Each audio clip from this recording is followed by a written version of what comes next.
alhamdulillah selama 15 tahun berkarya ini memang ini salah satu mimpi yang belum tercapai. Sampai sekarang pun juga belum tercapai karena belum jalan kan. Nanti tanggal 8 insya Allah. Jadi Armada insya Allah melaksanakan konser tunggal 15 kota dalam rangka 15 tahun Armada berkarya di industri musik Indonesia. Dan kota pertama nanti di tanggal 8 Oktober itu kita di Medan. Kota-kota selanjutnya sebenarnya kotanya tuh udah kerancang semua. Cuman memang kita mau melibatkan teman-teman seluruh Indonesia gitu. Jadi kota mana yang pengen didatangin setelah Medan, teman-teman bisa request di Instagramnya Armada sama Instagramnya VMC sama Instagramnya SRN. Kenapa milih di Medan Mas yang pertama? Ada apa dengan kota Medan? Sebenarnya kalau dari kami pribadi itu nggak ada pilihan kota khusus mana aja gitu. Lebih ke memang kita punya data statistik daerah mana yang fanbase-nya Armada itu besar, airplay-nya juga bagus di sana. Itu yang menentukan kita memilih kota. Kenapa Medan? Mungkin secara timing, waktu, perizinan dan segala macamnya di sana sudah terlebih dahulu. Jadi di sana dulu. Dari Kamu bilang kan konser tunggal yang baru dilaksanakan. Kenapa? Memang dari Enggak, memang apa ya? Kalau di luar negeri itu kan memang si artisnya ngedesain, nge-arrange sendiri tuh panggungan. Cuman kalau di kita kan versinya manggung itu di-hire orang, hanya jadi pengisi acara, bukan yang punya acara. Nah, esensi dari konser tunggal itu adalah bebas melakukan apapun di acara itu, karena itu acaranya dia sendiri. Dan memang itu yang sampai sekarang alhamdulillah belum pernah terjadi. Baru insya Allah nanti kick off-nya kita di tanggal 8 Oktober ini. Maksudnya kenapa mesti nunggu selama 15 tahun? Dan Makna 15 tahun sih ya. kenapa nggak mungkin sebelum-sebelumnya ketika masih lengkap mungkin seperti itu? Kenapa harus 15 juga nggak tahu ya. Kalau kami mah sebenarnya pengennya dari dulu pengennya. Cuman memang ada satu dan lain hal yang membuat mimpi ini tertunda terus sampai sekarang gitu. Ya banyak faktor sih, teknis juga berpengaruh. Ya alhamdulillah akhirnya bisa kesampaian juga di angka 15 tahun ini. Tapi idenya apa sih ketika tercuat, gue pengen bikin nih konser tunggal Armada sendiri? Banyak faktor sih, kesiapan mental juga terutama. Karena kan ini kita juga meng-arrange sesuatu yang besar gitu.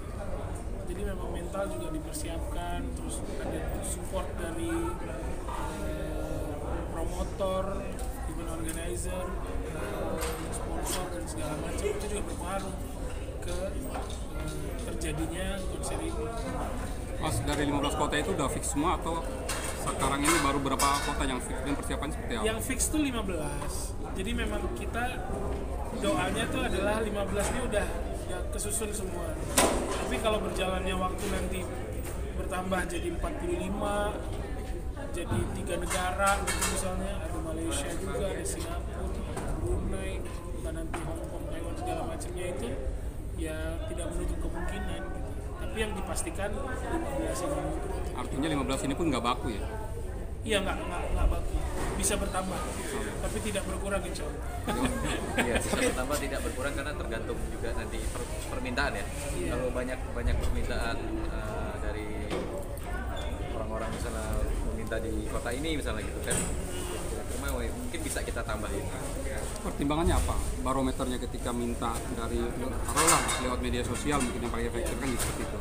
Media sosial berpengaruh, tapi kita juga punya data itu tadi yang gue bilang di awal bahwa kayak apa namanya streaming musik kan kita juga punya data, terus sosial media kita juga punya data, Facebook, Instagram, Twitter segala macamnya. Kita udah punya data berapa banyak fans kita di kota ini, terus ditambah lagi kayak misalnya dengarnya Spotify, Joox dan segala macamnya, Apple Music, musik dan segala macamnya itu. Kan itu juga punya data tuh, di kota ini pendengarnya sekian, di kota ini pendengarnya sekian. Nah itu yang kita combine untuk menentukan di kota mana yang akan kita dengar. Oke, kalau dari 15 kota itu, taruhlah minimal segitu ya, 15 kota itu. Berapa waktu yang dibutuhkan kalau perhitungan dari manajemen sendiri? Dari konser pertama ke konser kedua, dan selanjutnya jeda-jedanya. Nah, polanya sekarang itu nggak kayak tour zaman dulu ya, iya. yang naik bus dari atas sampai bawah gitu, Sumatera, Jogja. Kita nggak yang kayak gitu. Kita di weekend, per weekend. Kemungkinan juga satu minggu itu 2 kali. Bisa misalnya dalam satu minggu tuh Dua bisa kota. bikin Dua 2 kota. Bisa 2 kota. Bisa jadi. Artinya full fisik nih ya. Insya Allah. Persiapannya udah seperti apa Mas? Persiapan yang pasti ini ada, gue pribadi sih ada alasan untuk kecilin badan. Ada alasan untuk kecilin badan. Jadi memang fisik juga mau digembleng juga gitu. Karena ini memang ya namanya mimpi yang dari zaman dulu belum kesampaian. Kalau udah di depan mata itu kan kita akan melakukan all out lah untuk bisa memberikan yang maksimal. Kalau dari sisi vokalnya gimana Mas? Persiapan dari sisi vokal sendiri? Ya alhamdulillah sih selama 15 tahun berkarir ini udah ketahuan nih trouble-troublenya tuh gimana, kurangnya apa, lebihnya apa, polanya bagaimana. Ya, jadi insya Allah bisa selalu kasih maksimal lah. Oke Bang, dari 15 kota ini ada nggak kota yang mungkin diwaspadai, dalam arti mungkin fansnya kadang suka brutal kah, atau mungkin seperti apa gitu, atau dari segi keamanan mungkin agak perlu dikhawatirkan, ada nggak kota-kota yang danger lah mungkin? Kota danger sih kayaknya nggak ada ya, karena kan sebelum pandemi itu alhamdulillah jadwal kita kan juga jalan terus ya. After pandemi ini sekarang juga alhamdulillah juga jalannya lancar terus. Kayak yang gue bilang tadi di awal tuh, gue kayak berasa lagi ada di dunia Avenger tuh. Thanos habis jetikin jari tuh orang-orang berubah. Jadi semua penonton tuh sekarang euforianya berubah, animenya berubah, ambience-nya berubah. Jadi pola yang nonton tuh asik banget kan. Jadi yang rusuh-rusuh kayaknya udah semua. Iya, Jadi udah nggak ada yang rusuh-rusuh. Jadi beberapa kali kita datang ke konser yang berbayar, nggak berbayar, festival, pemerintahan, apa segala macam lah. Itu orang datang tuh memang fokus untuk nonton, nggak ada lagi tuh yang senggolan dikit, pukul-pukulan. Penonton dewasa semua ya? Iya, udah punya penonton dewasa. Jadi emang datang tuh memang mereka mau Menikmati. menikmati suguhannya konser. Kalau boleh tahu berapa setiap konser, berapa lagu yang akan disajikan? Yang pasti semua hits. Ya, alhamdulillah udah punya 6 album. Kalau alhamdulillah juga setiap albumnya kita minimal punya 3-4 hits setiap albumnya. Ya tinggal dikali aja sih. Karena memang kita nanti itu rencananya memang by request. Jadi di setiap kota tuh songlistnya bisa beda-beda di tiap kota. Tergantung mereka. Nggak ada pakemnya ya? Nggak ada pakem. Mereka sukanya lagu. Tapi maksimal 20 nyampe? Atau lebih? Yang penting lagunya lagu Armada aja. 15 sampai 15 sampai 20 ya? Bayang seperti itu ya? Nanti juga kita di sosial media itu juga kita open. Seperti yang Rizal bilang tuh kita open. Request itu tuh. By request ini mereka maunya lagu apa nanti kita susun. Baru kita taruh listnya juga ya. Nah, maksudnya ada slot-slot yang memang kita taruh buat khusus buat requestan. Ada lagu baru juga berarti ya? Yang kemarin pandemi disiapkan Lagu itu? baru pasti dibawain karena beberapa juga lagunya jadi hits juga. Tapi ada perubahan nggak sih? Dulunya kan jadi lengkap, sekarang tinggal bertiga di 15 tahun berkarya ini. Rasanya seperti apa? Ya plus minus sih. Secara personil pasti berkurang, secara pendapatan berlebih. 15 tahun berkarya nih. Komedi terus ya. Tapi Kak Tapi itu Rizal, beneran loh. Bener itu, Berarti real. nggak akan nambah lagi, Pak? Enggak dong. Tetap yang tetap ini. faktor aja ya? tiga. Tetap tiga aja. Tapi Kak Rizal, Karena memang dari basicnya juga menyatukan prinsip, ide, gagasan, visi misi dengan orang baru tuh nggak semudah kayak apa gitu. Tadi sempat bilang dari kertas ya namanya. Iya. Nah, 2 tahun terus kemudian Tas dulu namanya. ya kertas dulu 2 tahun ya kalau nggak salah ya. Terus jalan. Kuncinya apa tadi selain visi itu? Tentu ego ada kan. Kepala beda-beda soalnya kan isinya pun kadang-kadang apa yang membuat tetap solid Armada. Walaupun sempat kemarin 5 sekarang 3. Gue jawab komedi lagi jangan. Sebenarnya lebih kepada ini sih. Sebenarnya lebih kepada tanggung jawab dan apa ya, dan gini maksudnya kita bertiga tuh membangun Armada sampai titik ini tuh susah gitu. Jadi sebelum ada apa-apa udah deh ini deh kita mikirin yang dulu. Ini susah nih kita bangunnya sama-sama gitu. Masa cuma gara-gara ego doang? Buat Iya gitu, kan banyak gitu, kita juga maksudnya kan banyak, maksudnya kita banyak lah maksudnya musisi-musisi yang di luar sana tuh yang karena ego mereka pecah segala macam. Kita nggak mau kayak gitu, jadi kita mikirin ini berjuangnya udah susah gitu. Masa cuma gara-gara harus pilih doang, jadi itu sih sebenarnya sama tanggung jawab. Karena kan kita di sini membangunnya dari awal, kita kan bertanggung jawab. Yang pertama tuh ya pasti bertanggung jawab ya kepada orang-orang terdekat kita. Dan yang paling utama itu tanggung jawab kita kepada para fans Armada. Itu tanggung jawab yang harus kami emban bertiga sekarang gitu.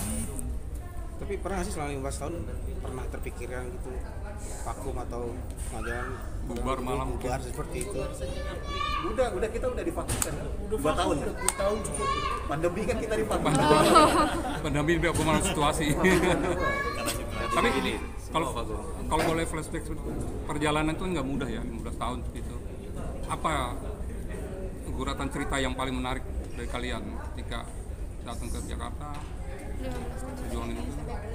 Segala macam liku-liku sih udah alhamdulillah udah pernah ngerasain. Dari yang susah, dari Berangkat yang pagi, pulang titik pagi. paling terendah juga alhamdulillah udah pernah ngerasain. Cuman nyambung sama pertanyaan yang tadi, kenapa kayak tinggal bertiga loh, ini emang masih mau diterusin gitu. Ada satu hal yang buat gue pribadi dan anak-anak juga merasakan hal yang sama. Itu tuh lebih dari segalanya, kayak kita sering kali ketemu orang gitu yang umurnya jauh lebih muda daripada kita, terus dia cerita bahwa dia suka sama Armada, dengerin Armada tuh dari usia remaja, dari SMP, malah ada yang dari SD gitu. Lalu dia besar dengan lagu-lagu Armada, bukan hanya denger doang gitu, bukan hanya cuman kayak nemenin dia pas seneng-seneng doang, tapi pada saat dia lagi down dengerin lagu Armada, ada kisah hidup yang menginspirasi, memotivasi gitu. Ada salah satu contoh nih, gue ceritain sahabatnya Mai, ada ceritanya pernah kerja di kilang minyak di tengah laut. Lalu mereka setiap pagi, setiap hari memulai semua aktivitas mereka tuh dengan doa dulu. Jadi ya pagi-pagi tuh ngumpul semua doa, lalu nyanyi lagu pergi pagi pulang pagi, beres itu lanjut kerja. Itu kan bukan secara materi gue nggak dapet, orang mereka nyanyi sendiri di sana istilahnya. Kalau mereka dengerin lagunya gue dapet secara materinya, tapi batinnya tuh lagu itu bisa bikin orang semangat dari yang tengah laut kan, di tengah laut yang ada sisi yang kangen sama orang di rumah, capeknya apa segala macam. Tapi pas denger lagu itu jadi anthemnya, semangat lagi mereka kerja. Nah hal-hal yang kayak gitu tuh yang bikin kita jadi kayak, kalau alhamdulillah sampai sekarang nggak ada kepikiran untuk bubar, untuk vakum, untuk apa gitu. Nggak ada. Apalagi gue kalau kepikiran untuk solo juga enggak. Dari kecil gue udah solo soalnya, lahirnya di Solo. Teman-teman, satu pertanyaan terakhir, oke? Oke, Kak Rizal mungkin Mungkin 15 tahun ini ada vibes yang berubah nggak sih dari Armada tetap mempertahankan dari Vibes berubah dengan 3 personil aja bikin perbaruan apa gitu, atau memang bertahan dengan Perubahan udah punya keluarga semua. perubahan fisik pasti, power udah nggak se ini dulu, apalagi sempet vakum Perjalanan jauh. 2 jam. Stamina es masih. 2 jam 2 tahun lebih. Kemarin kita terakhir perjalanan darat 5 jam aja udah lumayan gitu. Udah mah muda lah ya. Udah mulai ngerasain yang gitu-gitu. Tapi alhamdulillah masih punya spirit yang sama gitu. Karena ada beberapa, Indonesia ini kan luas banget ya. Kalau dulu Kang Arman sempat punya statement, Arman Maulana, Gigi sempat punya statement, Gigi tuh pengen tur kecamatan. Itu beneran banget karena Indonesia ini luas banget gitu. Dari kecamatan satu kecamatan yang lain aja tuh ada di beberapa tempat yang gedenya banget-bangetan gitu. Makanya orang rebutan kursi kan. Terus jadi memang ya alhamdulillah masih banyak tempat yang harus didatangi, masih banyak keluarga-keluarga baru yang harus disambangi gitu, silaturahim. Jadi memang ya bismillah insyaallah ini jadi salah satu wasilah bisa ketemu sama teman-teman yang lama tidak ketemu sama Armada, menjadi wasilah juga ketemu sama orang-orang yang belum pernah ketemu Armada tapi pengen nonton live-nya Armada. Jadi datang ke konsernya Armada nanti insyaallah. Jal, terakhir dong dari gua, kalau boleh tahu pesan yang ingin disampaikan apa untuk konser 15 tahun ini dari Armada sendiri? Nggak ada pesan yang muluk-muluk sih ya, cuman pengennya gue tuh sebenarnya kalau secara pribadi tuh lagi ngerasain jadi pengen penonton sebenarnya. Sekarang kan festival musik kan banyak banget. Gue kangen jadi penonton sebenarnya. Alhamdulillah kemarin sempat ngerasain nonton Coldplay di Paris. Nggak nyombong, cuma ngasih tahu aja. Nah, gue dapet vibes tuh yang kayak pada saat gue konser tunggal, orang-orang tuh harus punya feel yang sama. Pada saat mereka pulang, mereka punya rasa bahagia, bisa menceritakan ke orang-orang yang nggak nonton. Itu aja sih yang pengen kami dapatkan nanti di. Ada yang bawa pulang ya? Iya, ada oleh-oleh yang dibawa pulang gitu. Dan itu oleh-oleh yang baik, yang berkesan gitu. Insya Allah bisa ninggalin pesan yang baik ke penonton. Oke. Oke. Thank you.